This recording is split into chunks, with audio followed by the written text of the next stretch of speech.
Hey guys, welcome back to Frank Fast Forward. So today we're going to talk about email and how to set up your email, the purpose of email, and how to be most efficient with business email. So a lot of people work at jobs where they're answering email, and I see a lot of bad emails pretty much every day.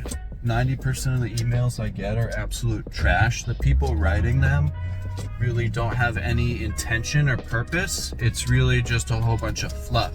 So this video, I'm going to explain 7 different techniques or 7 different strategies to boost the efficiency and efficacy, the effectiveness of your email. So having good email game, especially in sales and business, is really going to get you to that next level. So we'll do 7 different tips, and then I'll have one bonus one at the end.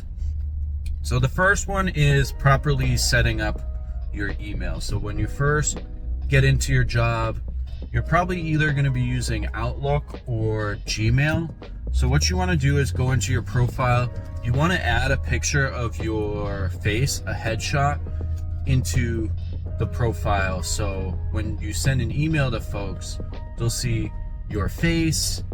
You don't want to do a body shot. You just want to do a headshot and have just sort of your face showing. So that's number 1. Number 2 is set up like your phone number, set up your signature. So you can look up all how to do this in whatever email you have. But I see so many people, they've been in a job for 2, 3, 4 years and they don't have their email properly set up, their account set up. So picture, signature, also your calendar. You want to go into your calendar, and what you want to do is you want to block off the time outside of work so people know which time zone you're in, and also not to contact you, after 6 p.m. or before 8 a.m. or you can adjust it to however your schedule is, but you want to block off just your work hours.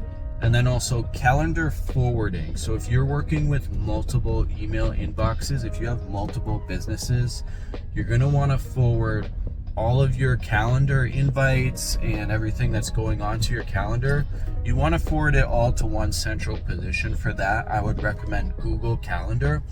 There's all sorts of videos on how to set up your Google Calendar properly, but this video is just focusing on your email inbox, and your profile. So first tip is really just have everything set up 100%.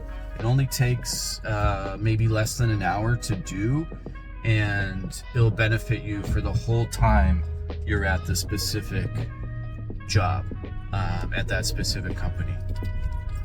So the second tip is really to think about the purpose of your email before sending it. You want to think about, okay, what do I want the intended recipient to actually do when they receive this email? So given that, it could be to set up an additional meeting. Maybe they have to sign some document like an NDA or a trial agreement or a purchase order or some sort of shipping document or something. You want to be very specific in your email what you want them to do. So don't have like a very long paragraph explaining all like different things how to do it. Tell them what to do. If it's 2 or 3 things, put them into bullet points and be very highly specific and overly specific. And especially when you're speaking on the global stage and talking with people from different countries, so maybe, Germany, Japan, China, whatever it is, a lot of it can get lost in translation. So what you want to do is you want to ask your specific purpose or intent of the email at least 2 different ways, sometimes 3, but do it in different sentence structures. So you want to say, hey, could you please sign this PO, and then blah blah blah, write some other stuff, and then maybe towards the bottom say, hey, in order to process this PO, in order to process this purchase order, we need you to sign it at the bottom. So this will remove confusion, especially with people who are speaking different language. English isn't maybe their first language. So you'll run into this a lot in global business. So that is the the second tip. Be highly intentional with your emails and highly specific about what you want them to do. The third one is to set up folders. So if you're managing a sales team and you have multiple people in your sales team, maybe 2, 3, 4, 5 other sales folks, what you want to do is you want to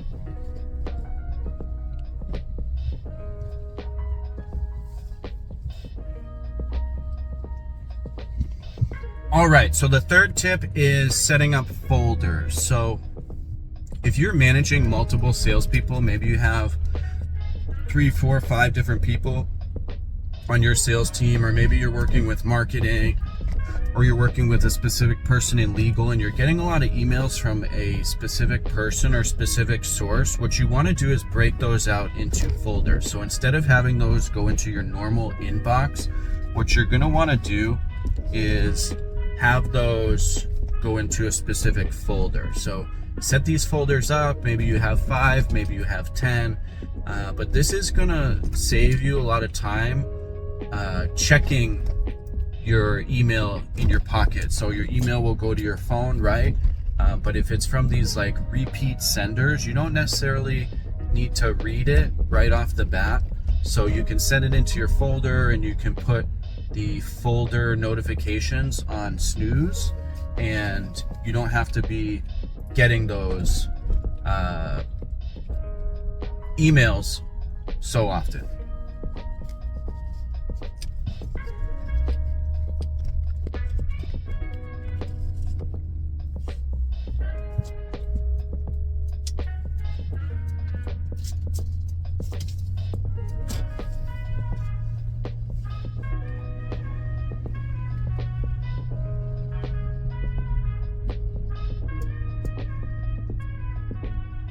The fourth tip is going to be organizing the emails that you get in and you can't immediately do something with. So 50% of emails you can just send like a quick 5, 6, 7 word answer, and you can send it back out, and then you'll never have to see that email again. So you want to stay on top of those and always be kind of monitoring those for those types of emails throughout the day. So just answer those quick, get them off your plate.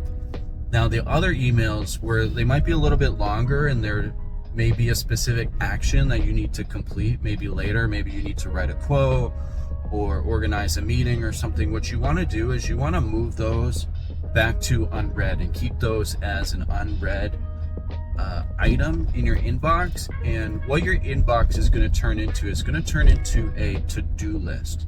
So don't worry about zero inbox, or don't worry about answering every single email or having every email as unread, because what's going to happen is you're going to miss emails if you try to have inbox 0. So what you want to do is mark them as unread and save them for later.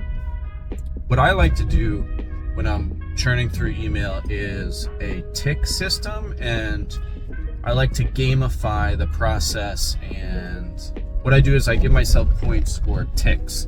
So what I'll do is each time I answer an email, I'll give myself a tick, and it's that system where you do 4 ticks and then the slash, and then that's 5. So what I do is I try to get a certain amount within an hour, and then within the whole day, I'll try to answer like 20, 30, 40, 50 emails, and each time I do one, I just do a quick tick. 1, 2, 3, 4, 5. 1, 2, 3, 4, 5. So this will help you to get faster and more efficient over time. And what you want to do is you only want to give yourself a tick on an email that's like substantive. So like you sent a quote or you advanced something. Email is all about advancing the ball. So think about a soccer field or something and you're trying to kick the ball closer to the goal, closer to the net. So each email does that, kicks it forward. So that's the fourth tip, is managing your inbox like a to-do list. Also, what I like to do within this is send myself notes and follow-ups. So if I'm in a meeting with someone and I have to do something later, and I know it's not an instantaneous thing, it might take me 10 or 15 minutes, what I'll do is I'll write myself an email with the note. Just quickly take 2 seconds, write yourself an email, then it's in my inbox and it's a to-do item in my inbox. Another thing is I will forward the email, an older email, to myself. So if I had something that's been banging around for a couple days or a week or something and I know I need to get to it, but I can't get to it today, maybe it's the end of the day or I need to run out, forward yourself the email again and it'll be in your inbox, and then it'll be in your inbox twice. So you'll know you need to do it that day, but then also if you're going back like at the end of the week and checking all your emails, you'll see it a couple times and say, hey, this is important, make sure I don't miss this. So forwarding yourself emails and writing yourself notes in the email is a great way to stay on top of your list. So the next one is going to be writing digestible emails. So when the recipient of the email is reading it, you want to get your point across, be efficient, avoid confusion, but the main thing is getting them to read the email right off the bat, and organizing the text to look a certain way really helps that. And the way you want to do it is you want to say, hi so-and-so, then you want to start with your longest line of text. And if it's a longer email, maybe it's like 2 or 3 lines, and it's like a block of text, which is, you know, a certain width. The next line, you want to do a line break and go to the next thing, the next line, maybe it's your next sentence, and you want that to be shorter. And then the next one, you want it to be shorter. You want it to say something like, hey, if you could take care of this in the next day or two, it could really get things going. So that's shorter. And then you say, hope you have a nice afternoon. And then you say thanks and your name at the end, Frank. So what I've done is basically like an inverse pyramid, where it's the text is looking like this and it's getting shorter and shorter as you get closer and closer to the end. So what this does, when the recipient is looking at this text, they know subconsciously, hey, this email is just going to get easier and easier as I read it, shorter and shorter, and then at the bottom it'll be done. So it's less mental load for them, or less perceived mental load, to look at something like this. When they look at an email which is more like a pyramid, where it starts off short and gets longer and longer towards the end, it's gonna immediately tell them, or immediately make them think, hey, this is a little bit lengthier of an item, I might have to get to this later, so I'm just gonna ignore it altogether because I don't have time right now, right? So when the email hits their inbox, they could be doing anything. They could be running to the bank, they could be going to pick up their kids. So think about making your email in this inverted pyramid type of way, and that will really help with the readership and getting them to read the complete email and getting them to do what you want them to do. So the next tip is going to be focusing on next steps and forcing next steps. So this next tip is going to be about forcing the next step. So I see in a lot of emails, people ask, say they're trying to advance a sales interaction, and they say, are you ready for an official quote? Or can I send you the quote now? Or are you ready for the quote? Would you like to take a look at some finalized pricing? Don't ask to do it, and then you have to wait for them to say yes, and then you do it.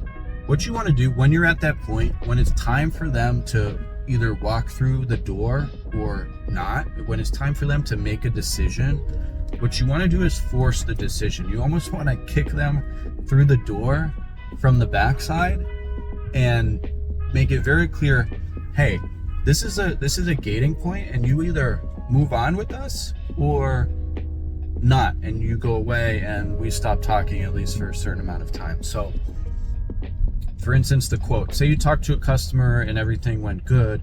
Instead of following up and asking them if you can send the quote, just write the quote, just write the loaner agreement, just write the NDA, get it prepped as much as possible.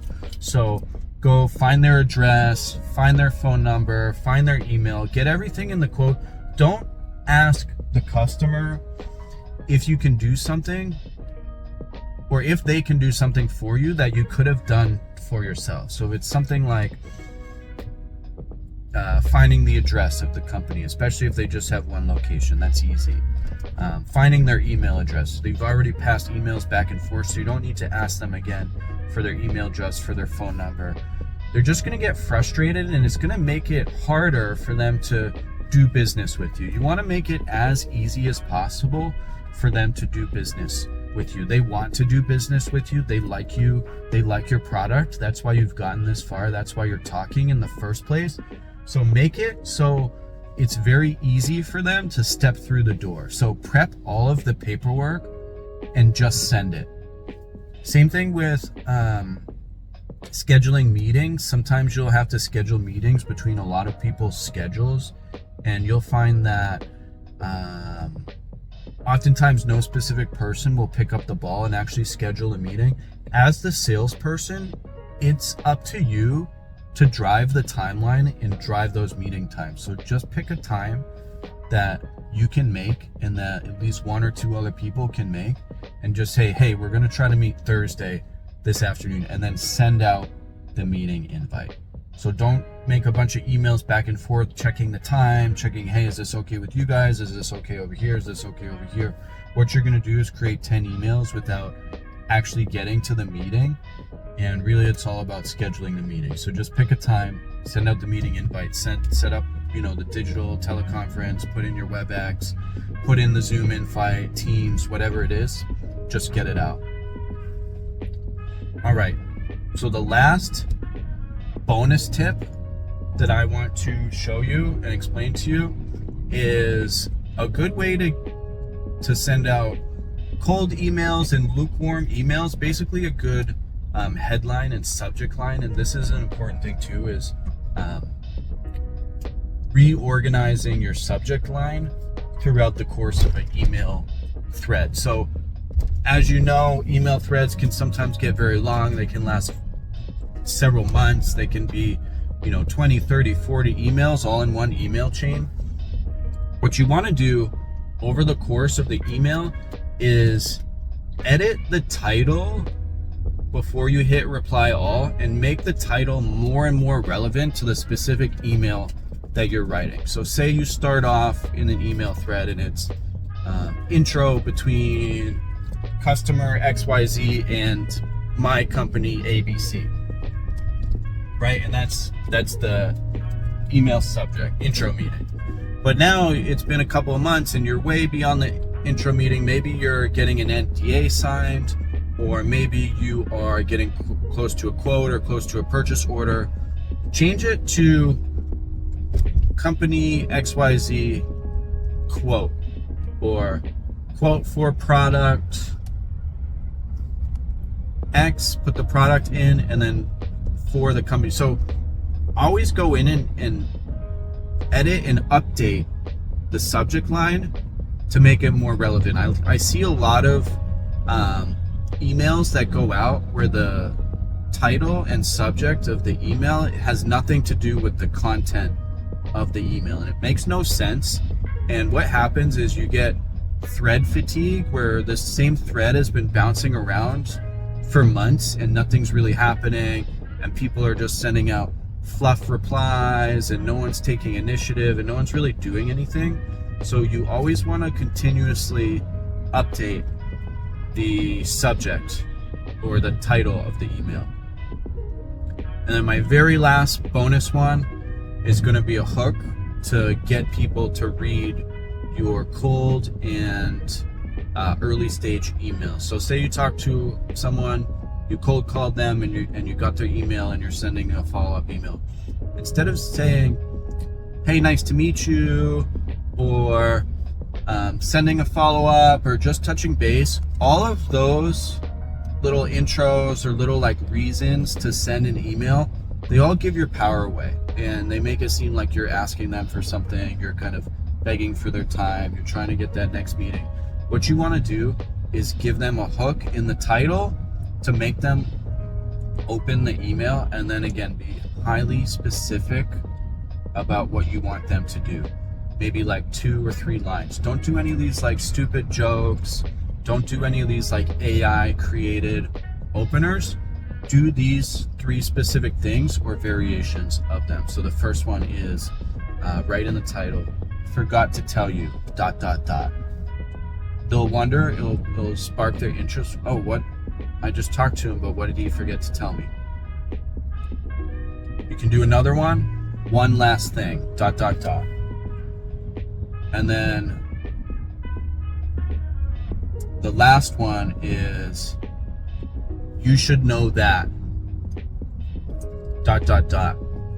And what it does is sparks their curiosity, and then you want to make sure in the email that you're bringing value. So either you're attaching a data sheet, or you're giving them the presentation that you just showed, or you're sending a quote, or you're sending the NDA template, or you're sending the loaner agreement template. So the way you would do this in practice is you cold called, you got their email over the phone, you're trying to set up that meeting, but you want to tell them a little bit about the product first. You want to kind of prime them for the meeting. So what you would do is you would say, one last thing, ... attach the spec sheet, attach the data sheet. Then in the email, write, one last thing, forgot to attach the data sheet.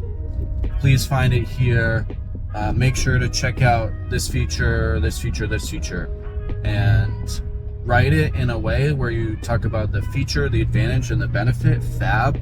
I talk about this in another video. Fab. And this is how you should be demoing and talking about features of your product.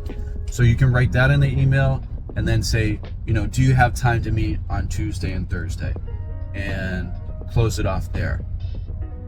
That is guaranteed to be opened. They'll read it. They'll see that you're bringing value because you attached the data sheet. You spent that extra couple minutes to tailor them a nice email. Do it in the pyramid structure that we talked about, so it gets easier to read at the end.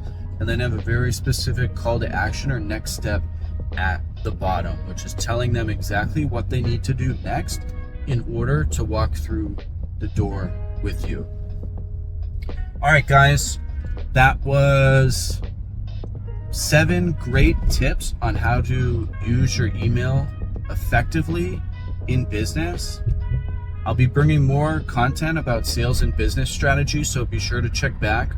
And thanks for watching. I'll catch you later.